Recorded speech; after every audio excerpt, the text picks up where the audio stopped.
Hello, good morning to all. Good afternoon. So Good today, afternoon. Good afternoon. good afternoon, Good afternoon, Bhagwat ji. sir. Good afternoon, This sir. Sir. pharmacotherapy of peptic ulcer. Good afternoon, New, sir.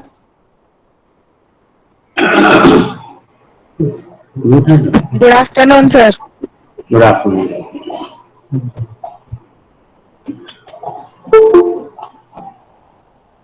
In this topic, I will cover physiology of gastric acid secretion, introduction to peptic ulcer disease, outline of drug, pharmacokinetic dynamic, clinical pharmacology of peptic ulcer. Right.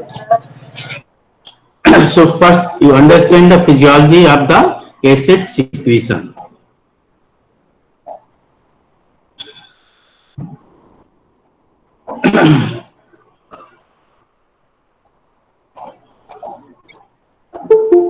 There are three phases as you read in the physiology: cephalic, gastric, and intestinal phase. So this diagram, this is parietal cells and adjacent to this superficial epithelial cells, right? This is luminal side of the parietal cells. This is interstitial side of the parietal cells.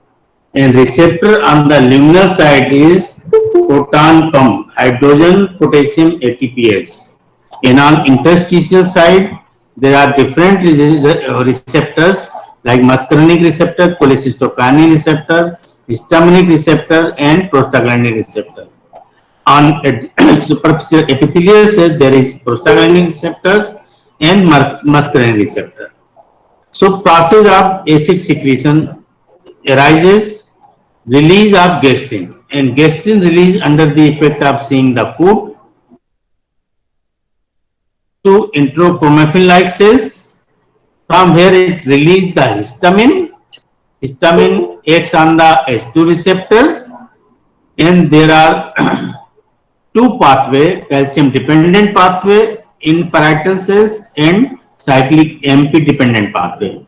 So histamine stimulates H2 receptor, which stimulates cyclic MP pathway and stimulate proton pump, which causes secretion of hydrogen ion and form the hydrochloric acid HCl.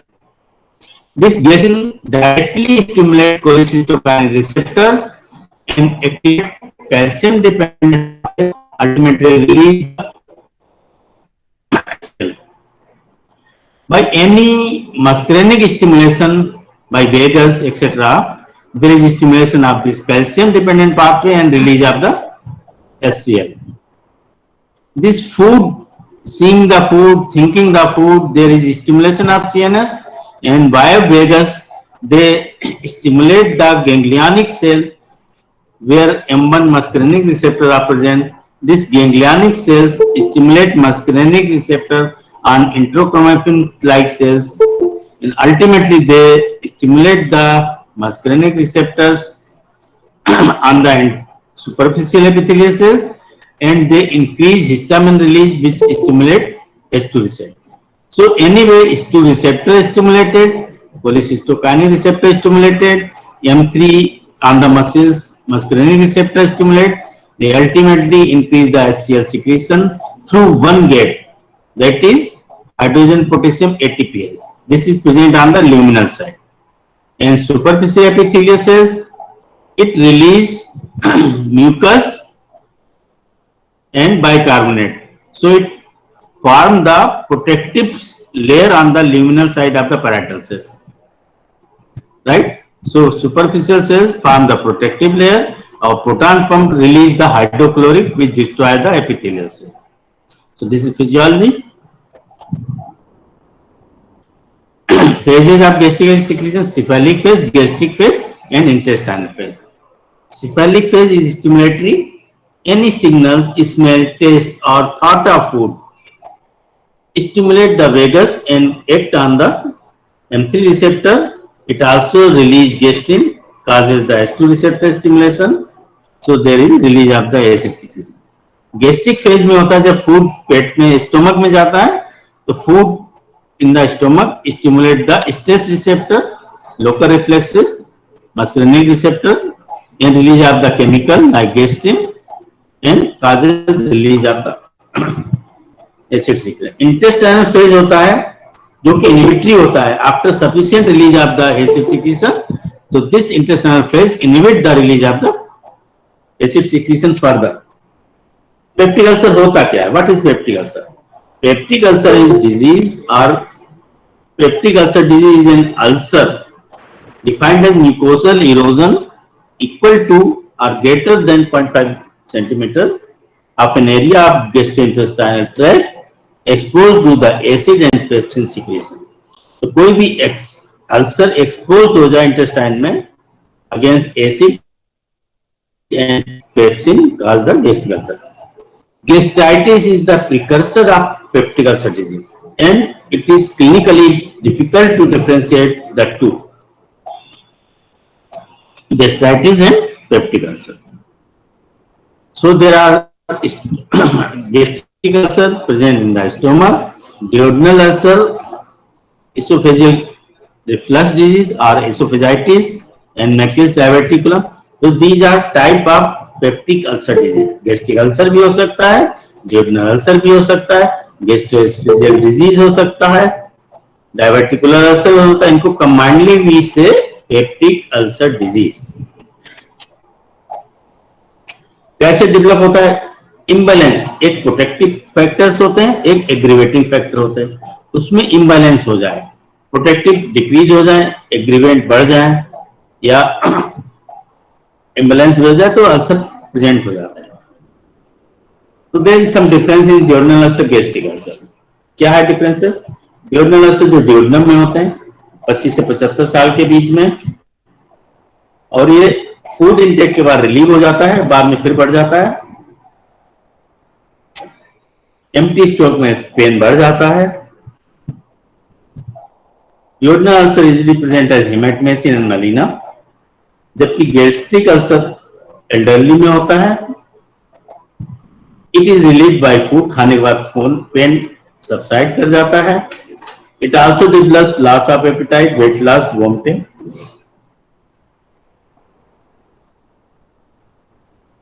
And severe ulcer में erode through the stomach wall and causes rupture stomach ulcer, perforation. They may cause perforation.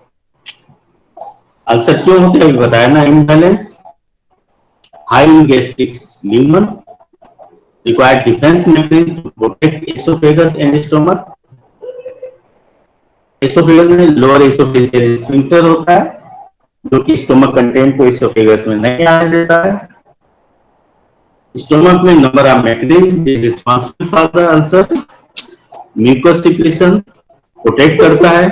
Prostaglandin release the mucus secretion, so it prostaglandin prevent alcohol, aspirin and other drugs.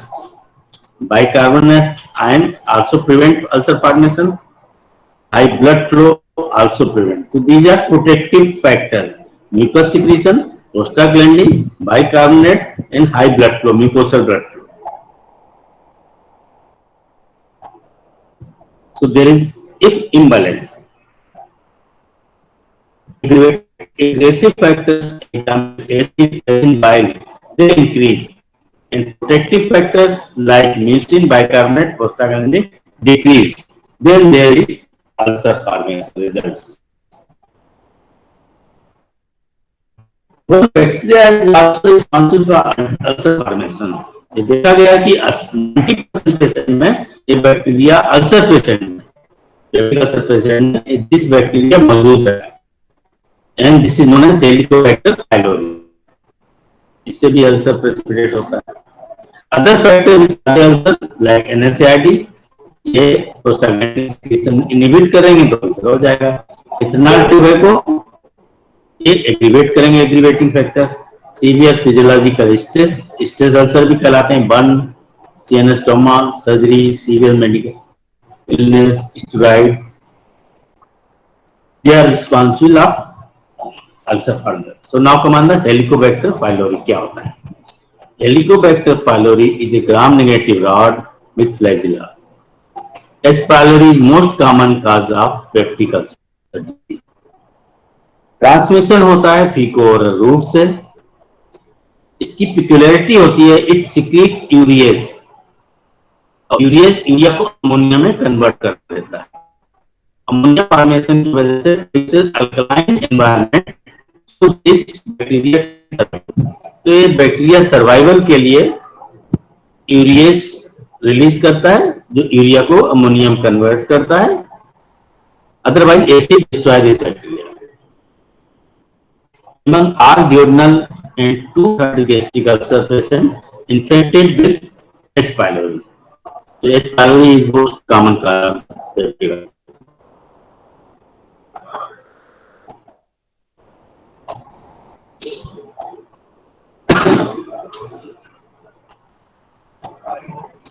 इन्होंने H. pylori discovery की थी, इसका role बताया था peptic ulcer.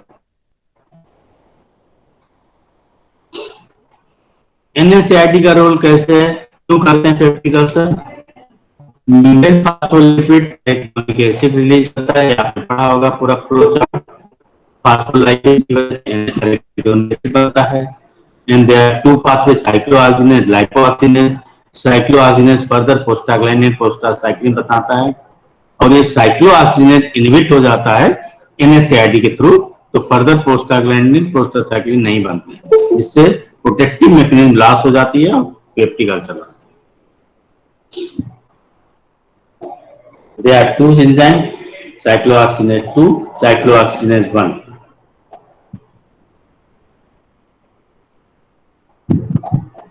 तो cyclooxygenase 2 mainly inflammatory response से stimulate होता है और इंफ्लेमेटरी प्रोस्टाग्लैंडिन बनाता है, जिससे एसिड फॉर्मेशन होता है, pen, heart swelling. COX-2 physiological होता है और ये प्रोटेक्ट करता है, ये प्रोस्टाग्लैंडिन प्रोस्टासाइक्लिन रिलीज करता है। और NSAID non specific COX inhibitor होता है, ये COX-1 भी इनहिबिट करता है, COX-2 भी इनहिबिट करता है, तो प्रोटेक्टिव मैकेनिज्म भी इनहिबिट हो जाती है। तो not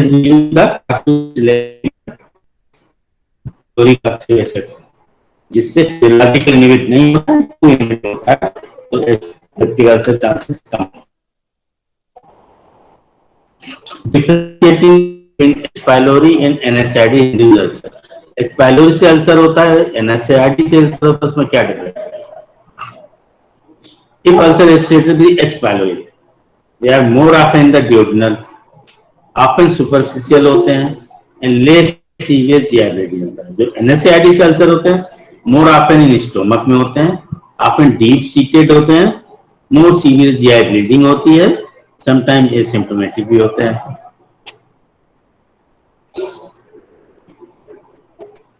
So this is process of physiology of release of the gastric acid secretion through parietal cells। तो H2 रिसेप्टर से आते हैं, ठीक है, मस्करिनिक रिसेप्टर से आते हैं सिग्नल्स, कोलिसिस्टोकाइनिन रिसेप्टर सिग्नल आते हैं, ultimately hydrogen potassium ATPase stimulate होता है और एसिड सिक्रीशन होता है। तो ड्रग हम कहाँ यूज करेंगे? या तो प्रोटॉन पंप इनहिबिटर हो, राइट, या H2 रिसेप्टर ब्लॉकर हो, या एंटीकोलिनर्जिक हो, या एसिड को हील करने वाले हो, न्यूट्रलाइज करने वाले।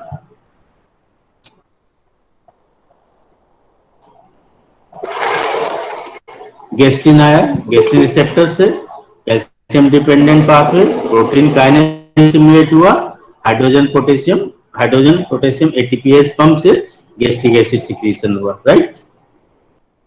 और हिस्टामिन H2 रिसेप्टर पे एक्ट करता है, एडेनाइल साइक्लेज पाथवे स्टिमुलेट करता है, अल्टीमेटली प्रोटीन काइनेज एक्टिवेट हुआ जो कि हाइड्रोजन पोटेशियम ATPase एक्टिवेट करता है, एंड प्रोटॉन पंप एक्टिवेट होने से गैस्ट्रिक एसिड सिक्रीशन होता है। प्रोस्टाग्लैंडिन रिसेप्टर भी होते हैं पैराइटल सेल्स में, तो प्रोस्टाग्लैंडिन रिसेप्टर से बाइंड करते हैं, ये इनहिबिट करते हैं, ये एडेनाइल साइक्लेज को इनहिबिट करते हैं, और इनहिबिशन से there is inhibition of the proton pump. Muscarinic receptor, acetylcholine, कोई भी मस्करिनिक रिसेप्टर M3 पे बाइंड करता है, कैल्शियम डिपेंडेंट पाथवे एक्टिवेट करते हैं, प्रोटीन काइनेज एक्टिवेट करते हैं, अल्टीमेटली प्रोटॉन पंप एक्टिवेट होता है और गैस्ट्रिक एसिड सिक्रीशन होता है। तो gastrin, histamine and acetylcholine aggravate करते हैं एसिड सिक्रेशन। तो इनको हम ब्लॉक करते हैं, कैसे ब्लॉकर दे दें रेनिट्रिन तो ये ब्लॉक हो जाएगा प्रोसेस। मीजोप्रोस्टाल प्रोस्टाग्लैंडिन एनालॉग है, ये रिसेप्टर को एक्टिवेट करेगा तो प्रोटॉन पंप इनहिबिशन बढ़ेगा। टोब्यूमाइड ये गेस्टिन रिसेप्टर को बाइंड करके ये इनहिबिट करता है पाथवे, राइट।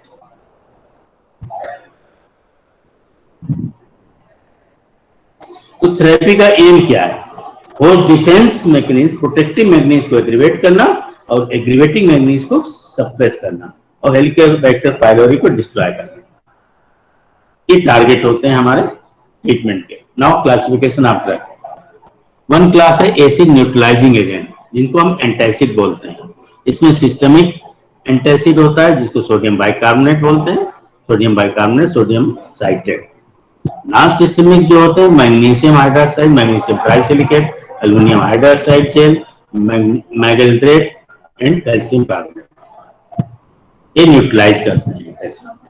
और एसिड सिक्रीशन कम कर दें, वो क्या क्या ड्रग होती हैं?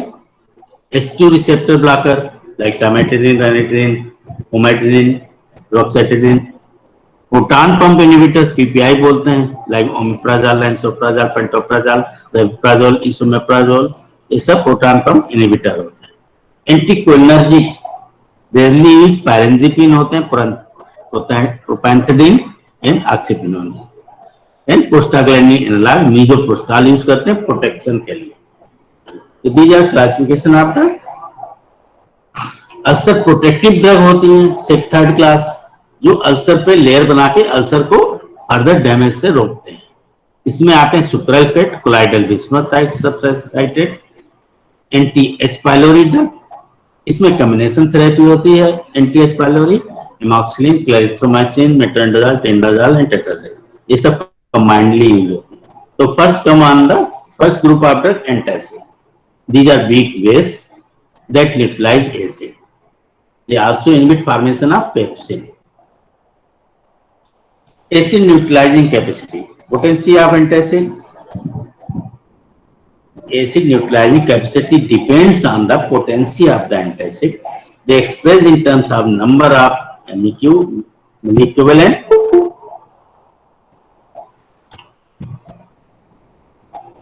Antacid oldest remedies है।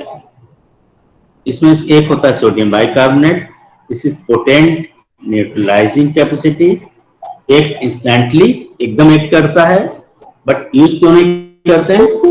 It produces systemic alkalosis, absorb हो जाता है, इसलिए सिस्टमिक एंटासिड बोलते हैं। सिस्टमिक अल्कलोसिस करता है, distension, discomfort and belching effect produce करता है। क्यों करता है? इसमें CO2 रिलीज होता है, इसलिए बेल्चिंग इफेक्ट आता है।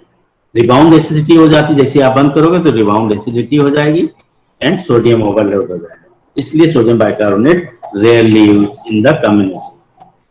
Present day antacid are aluminium hydroxide, magnesium hydroxide, magnesium trisilicate, ये सब यूज करते हैं।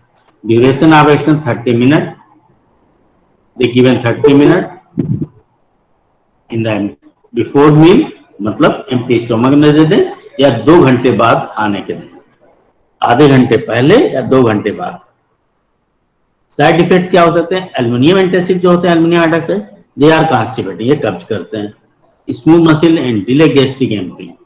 Also they produce hypophosphataemia and osteomalacia, aluminium salt. जो मैग्नीशियम साल्ट्स होते हैं एंटासिड में, they cause diarrhoea. In renal failure aluminium antacid aluminium toxicity produce करते हैं, इंसेफेलोपैथी करते हैं, उनको नहीं देना चाहिए। तो एल्युमिनियम साल्ट, मैग्नीशियम साल्ट ये मिला के देते हैं, क्योंकि एक कॉन्स्टिपेशन करता है, एक डायरिया करता है, तो उनके साइड इफेक्ट न्यूट्रलाइज हो जाते हैं। साइमेथिकॉन भी मिलाते हैं एंटासिड में, they decrease surface tension, thereby reduce double formation, aided to prevent reflux, reflux को प्रिवेंट करते हैं, इसलिए साइमेथिकॉन एंटासिड में मिला होता है। एल्जिनेट भी मिला होता है किसी किसी एंटासिड में। इनका रोल होता है, they form a layer of foam on the top of the gastric content and reduce reflux. तो जो गैस्ट्रिक कंटेंट्स इसोफेगस में आ जाता है और उसमें इसोफेगस बंद करता है, उसको प्रिवेंट करने के लिए अल्जिनेट काम होता है, जो उस पर लेयर बना देता है, फ्रोथी लेयर, और कंटेक्ट को अवॉइड करता है। ऑक्सीथाजीन, ऑक्सीथाजीन इज इज लोकल एनेस्थेटिक, ये सरफेस एनेस्थेटिक है, तो पेट के अल्सर के पेन को रिलीव करता है immediately.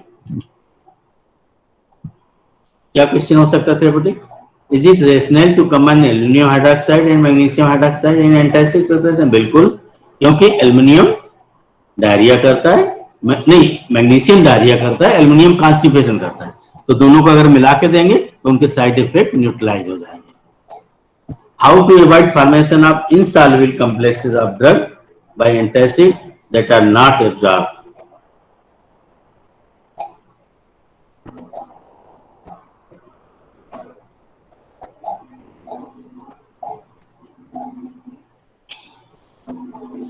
So interaction can be avoided by taking antacid 2 hours before and after ingestion of the other drug. Combination हमने बताई दिया, एक डायरिया करता है, एक कॉन्स्टिपेशन करता है, इसलिए मिला के ले सकते हैं।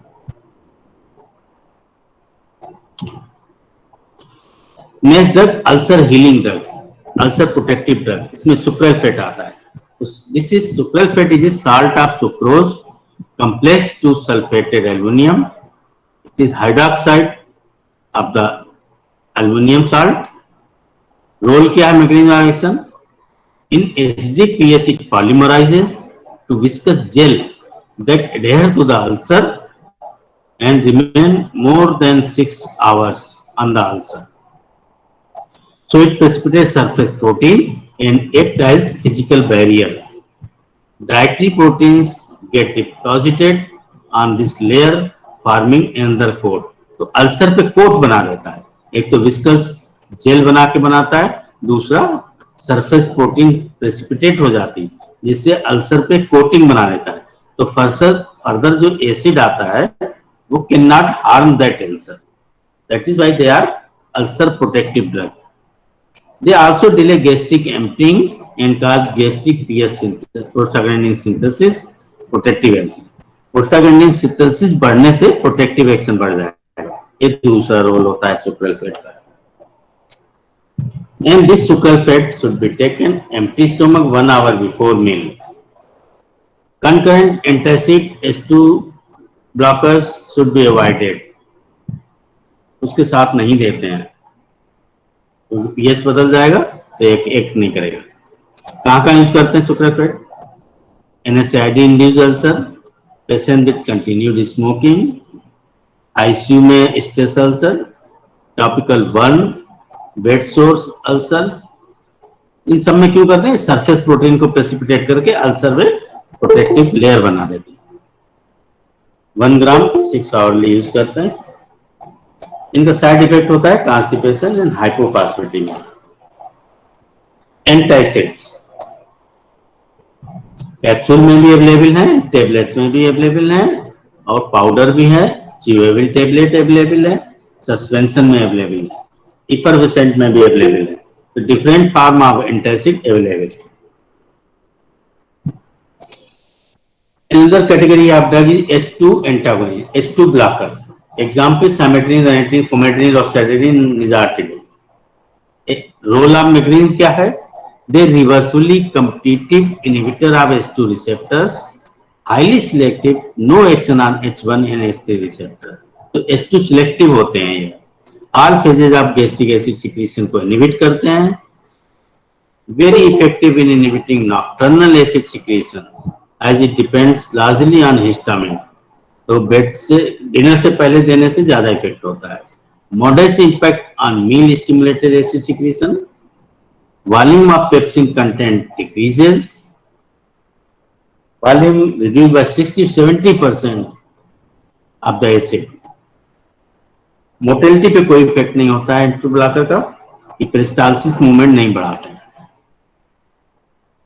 All drugs absorbed orally. Bioavailability 80%. Absorption not interfered by presence of food. Can cross placental barrier. Reach the milk. Poor CNS penetration. Preparation available as tablet injection. extremely safe drug and well tolerated. Main ADR के adverse effect होते हैं साइमेटिडिन के, इसलिए साइमेटिडिन आजकल नहीं use करते हैं। साइमेटिडिन के एंटी एंड्रोजेनिक इफेक्ट हुआ करते थे। They increase prolactin secretion and inhibit degradation of the oestradiol by the liver, so they also cytochrome P450 inhibition.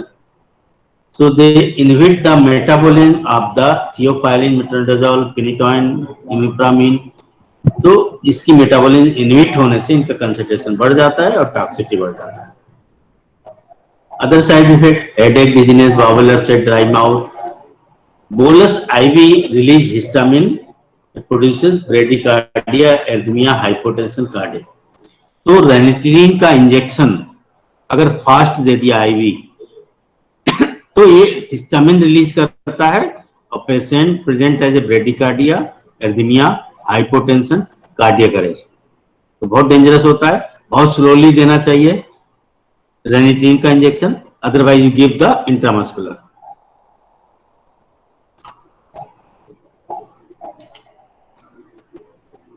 Use of the H2 blockers, they promote healing of gastric acid duodenal ulcers.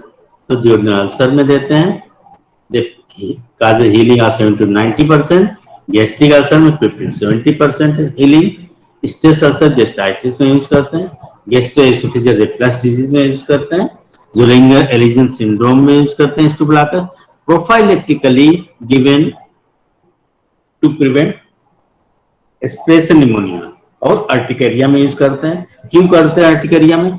कुछ H2 blocker have property of H1 blocker also. तो urticaria में anti allergic drug के साथ H2 blocker भी दे देते हैं तो we get more effect. Aspiration pneumonia में कोई जीए देते हैं जनरल एनेस्थीसिया, तो उससे पहले we give the ranitidine injection to prevent the aspiration pneumonia.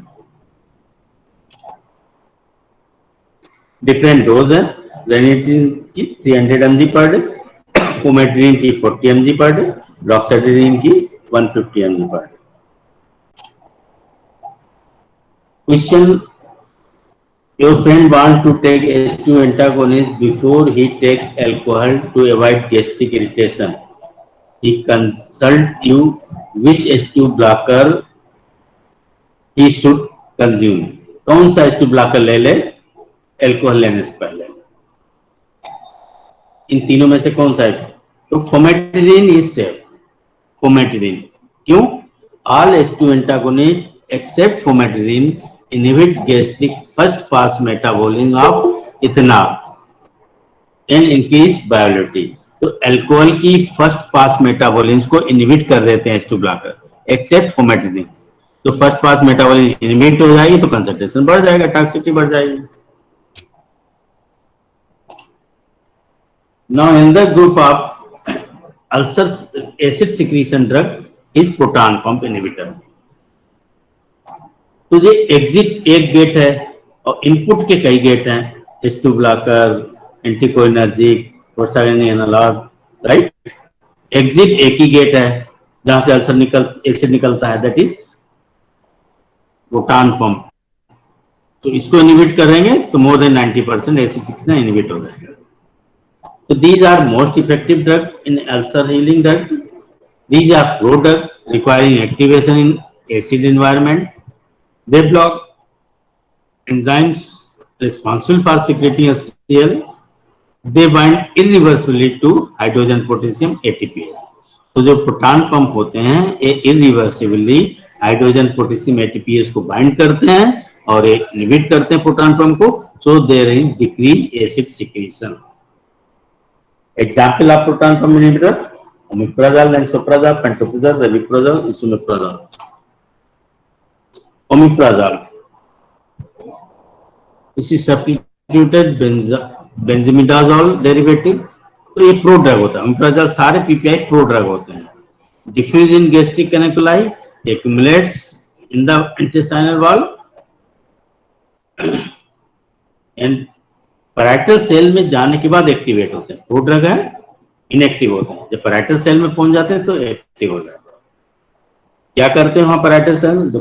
Covalent binding with sulphydryl cysteine आप हाइड्रोजन पोटेशियम एटीपीएस। सो ये कोवैलेंट बाइंडिंग करते हैं हाइड्रोजन पोटेशियम एटीपीएस से और irreversibly inactivation of the proton pump, proton pump को inactivate कर देते हैं। जब नया प्रोटॉन जनरेट होता है, then it works to release the acid. So in this acid suppression, regardless of stimulating factors, also with gastric mucosal carbonic anhydrase. So proton pump inhibitor are more effective. Pharmacokinetic क्या होती है? Oral forms are prepared as acid resistant, क्योंकि acid लेवाइल है, जैसे acid में जाएगा destroy हो जाएगा। तो एसिड रेजिस्टेंट प्रिपरेशन करने के लिए एंट्री कोटेड ग्रेन्यूल्स होते हैं या एंट्री कोटेड टेबलेट होते हैं, क्योंकि ये एसिड मीडिया में डिग्रेड हो जाते हैं। So after absorption, they are distributed by blood to the parietal cells. There they irreversibly inactivate the proton pump molecule. Half-life is very short, but 2 hours. लेकिन इनके मेटाबोलाइट वर्क करते रहते हैं, इसलिए लॉन्ग एक्टिंग है, 1 a day किया जाता है। तो इसका एक्शन 24 से 48 घंटे तक रहता है सिंगल डोज के बाद, क्योंकि इनके मेटाबोलाइट जो वो एक्टिव होते हैं। Half life proton pump inhibitor is 1 to 5 hours, 1.5 hours, and these drugs are generally given once daily. कैसे, क्यों ऐसा है? PPI irreversibly inhibitors of proton pump एक बार बाइंड कर देगा तो परमानेंटली इनहिबिट हो जाएगा, चाहे हाफ लाइफ शॉर्ट हो। तो वो प्रोटॉन पंप काम नहीं करेगा, जब नया प्रोटॉन पंप रीजनरेट होगा तब एक्शन होगा। तो इस प्रोटॉन पंप की हाफ लाइफ लॉन्गर होती है, इसलिए लॉन्ग टाइम एक्ट करते हैं। So these proton pump inhibitors given in the empty stomach should be given 30 minutes or 1 hour before food, because alkaline pH in the parietal cells acid alkalize activation. Food stimulate acid secretion, therefore supplied in the coated. अगर हम कोई खाना लेते हैं, food intake लेते हैं, तो acid secretion बढ़ता है, तो स्टोमक का एनवायरनमेंट पीएच एसिडिक हो जाता है और ये ड्रग्स जो है अल्कलाइन मीडियम में एब्जॉर्ब होती है, इसलिए एम्प्टी स्टोमक दिया जाता है। Concomitant use of other antisecretory drugs, H2 blocker receptors reduce action. साथ साथ में H2 ब्लॉकर नहीं देना चाहिए क्योंकि उनका action reduce. Highly protein bound and rapidly metabolised by the liver, so dose reduction necessary in severe hepatic failure. अगर liver disease patient है तो उसको डोज देते हैं। Secreted in kidney minimally, kidney secretion बहुत कम होता है, इसलिए किडनी पेशेंट में dose reduction not required. Adverse effect क्या होते हैं पीपीआई के? Most common are GI intolerance in the form of nausea, abdominal pen, constipation, flatulence and diarrhoea. Sub acute myopathy, arthralgia, headache and skin rashes are rare.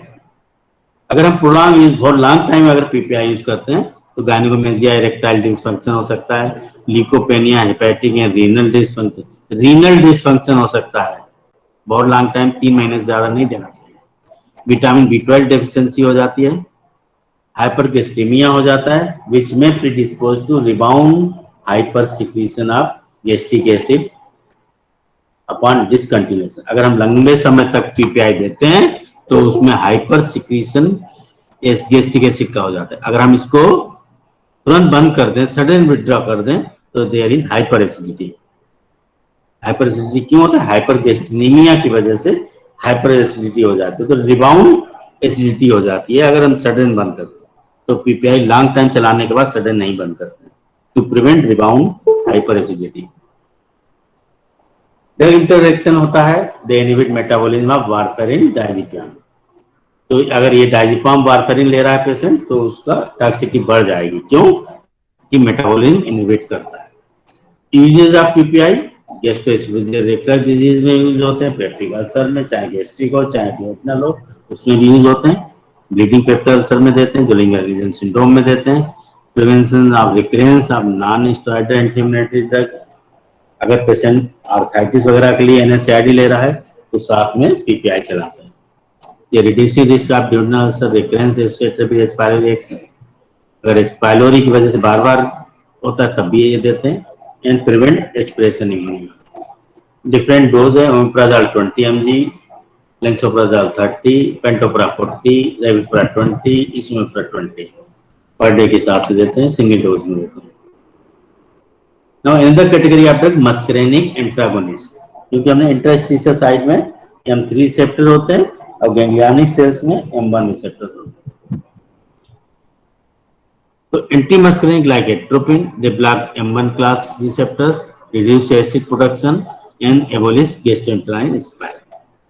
एक drug होती है pirenzepine, telenzepine, they are selective M1 blocker, they reduce meal stimulated HCl secretion by reversibly blockage of the muscarinic M1 receptor blocker होते हैं on the cell bodies of the intramural cholinergic ganglion में होते हैं M1 receptor, उसको bound करते हैं, लेकिन ये बहुत इफेक्टिव नहीं होते, इसलिए आजकल नहीं यूज करते हैं।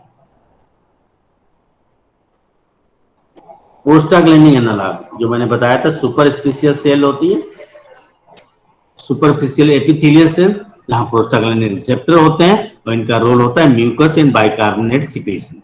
तो ये प्रोटेक्टिव होते हैं, तो प्रोस्टाग्लैंडिन एनालॉग देना पड़ता है। They inhibit gastric acid secretion, they exhibit cytoprotective activity, enhance local production of mucus and bicarbonate. They also promote local cell regeneration and help to maintain the mucosal blood flow. तो mucosa में blood flow बढ़ाएंगे तो healing बढ़ेगा, bicarbonate mucus बढ़ाएंगे तो protection बढ़ेगा। तो prostaglandin analogue देते हैं, अगर हम NSAID यूज कर रहे हैं तो साथ में ये भी यूज करते हैं। Example of prostaglandin analogue misoprostol. Action क्या है? Inhibit histamine stimulated gastric acid secretion and stimulate the mucin and bicarbonate secretion. They increase mucosal blood flow also. Repetitive uses, they prevent NSAID induced mucosal injury and rarely used because they need frequent administration. 4 घंटे पे देना पड़ता है, तो combination के साथ देते हैं, otherwise rarely. ADR adverse effect होता है, diarrhoea, abdominal cramp, uterine bleeding हो सकती है, एबॉर्शन हो सकता है, प्रेगनेंसी में बिल्कुल नहीं देते हैं, and exacerbation of the inflammatory bowel disease and should be avoided in patient with this disorder. तो इन्फ्लेमेटरी बाउल डिजीज में नहीं देते, प्रेगनेंसी में नहीं देते। Question, if a patient comes to you clinic at midnight complaining of heartburn, you want to relieve this pain immediately, what drug you will use? जलन हो रही है, दर्द हो रहा है, तो इमीडिएट क्या होगा? न्यूट्रलाइजिंग ड्रग दोगे जो एकदम न्यूट्रलाइज कर देगा। तो answer is antacid. Antacid immediate neutralise कर देगा और फर्दर सिक्रीशन रोकने के लिए आप H2 ब्लॉकर या प्रोटॉन पंप इनहिबिटर दे सकते हैं। Now last group of drug anti H. pylori। H. pylori को मारने के लिए हम कॉम्बिनेशन थेरेपी देते हैं। H. pylori gram negative bacillus colonizes in the stomach and the duodenum and responsible for 90% peptic ulcer. A attached to epithelial cells secrete urease which hydrolyzes urea into ammonia, and this ammonia prevent environment to survive in the stomach. Ammonia erode mucosal barrier and epithelial damage occur. तो H. pylori कैसे ulcer produce करता है? एक तो ये ammonia produce करता है, कैसे करता है? यूरियस सिक्रीस करता है। तो यूरियस सिक्रीशन की वजह से urea converted into CO2 and ammonia, and this ammonia causes epithelial damage. दूसरा एक्शन होता है रिलीज एक्सोटॉक्सिन, और ये exotoxin directly damage epithelial cells, produce the ulcer. तो H. pylori अल्सर प्रोड्यूस करता है एक तो अमोनिया प्रोडक्शन से, दूसरा एक्सोटॉक्सिन रिलीज करने से। डायग्नोज कैसे करोगे H. pylori? एक तो एंटीबॉडी टेस्ट कर सकते हो ब्लड में अगेंस्ट H. pylori, दूसरा यूरिया ब्रीथ टेस्ट होता है, तीसरा बायोप्सी। एंडोस्कोपी से अल्सर की बायोप्सी ली और बैक्टीरिया को देख लिया, ये बैक्टीरिया प्रेजेंट है, now you eradicate the bacteria. इसमें कॉम्बिनेशन थेरेपी देते हैं, to avoid development of the resistance. इसलिए कॉम्बिनेशन ट्रिपल रिजीम होता है और क्वाड्रिपल रिजीम होता है। क्वाड्रिपल में 4 ड्रग, ट्रिपल में 3 drug. Best among all the triple therapy is, एक पीपीआई देते हैं ओमिप्रा या लेंसोप्राजोल, एक एंटीबायोटिक क्लेरिथ्रोमाइसिन देते हैं, दूसरा एमॉक्सिलिन दे सकते हैं, मेट्रोनिडाजोल। 3 कॉम्बिनेशन थेरेपी होती है ड्रग का, इसको यूज करते हैं और ये यूज होती हैं 14 डेज तक। 14 डेज एस्पाइरोली रिजीम देते हैं, देन पीपीआई कंटिन्यू कर दीजिए 4 to 6 वीक। शॉर्ट रिजीम 7 से 10 दिन तक देते हैं, not very effective. Some other triple therapy regimes are bismuth subsalicylate, metronidazole, tetracycline। ये ड्रग दे सकते हैं पीपीआई की जगह। Some other triple therapy regimes are ranitidine, bismuth salicylate, tetracycline, clarithromycin या metronidazole। A pregnant lady first trimester come to you with peptic ulcer disease, which drug you prescribe for her? Antacid and sucralfate. बाकी drug contraindicated होती हैं pregnancy में। एस्टुएट अगर हम antagonist देते हैं, they cross placenta and are also secreted in breast milk. तो safety of proton पर मिलीमीटर not stable in pregnancy. Misoprost causes contract increase contraction and abortion. तो ये ड्रग अवॉइड करनी चाहिए, एंटासिड देना चाहिए। ड्रग काजिंग पेप्टिक अल्सर, कौन कौन सी ड्रग पेप्टिक अल्सर काज करती है? एक तो एनएसएआईडी, ग्लूकोकार्टिकॉइड, साइटोटॉक्सिक ड्रग, ये अल्सर प्रोड्यूस करती है। Stress induced ulcer after head trauma या कुशिंग अल्सर कहलाते हैं। बर्न में भी स्ट्रेस कर्लिंग अल्सर होते हैं। कुशिंग अल्सर स्ट्रेस में होते हैं, बर्न में कर्लिंग अल्सर बन जाते हैं। Treatment is same. In the topic, it will be covered with the antiemetic drug, gastroesophageal reflux disease. Common GIT motility disorder है। इसमें क्या होता है? Acidity of gastric content most common है। Acid content reflux back into the esophagus। जो esophageal sphincter होता है, esophagus stomach के बीच को कनेक्ट करता है, उसको बोलते हैं लोअर esophageal sphincter। ये अगर वीक हो जाता है तो गैस्ट्रिक कंटेंट बार बार इसोफेगस में आ जाते हैं और ये एसोफेजाइटिस करते हैं। इसको बोलते हैं gastroesophageal reflux disease. And complication क्या होता है? एसोफेजाइटिस हो सकता है, एसोफेजियल अल्सर हो सकते हैं, स्ट्रक्चर फार्मा हो सकता है, बैरेट्स इसोफेजिक हो सकती है, and commonly associated with obesity, improve lifestyle management. तो इसको हम कवर करते हैं एंटीएमेटिक के साथ, राइट? Okay. Thank you.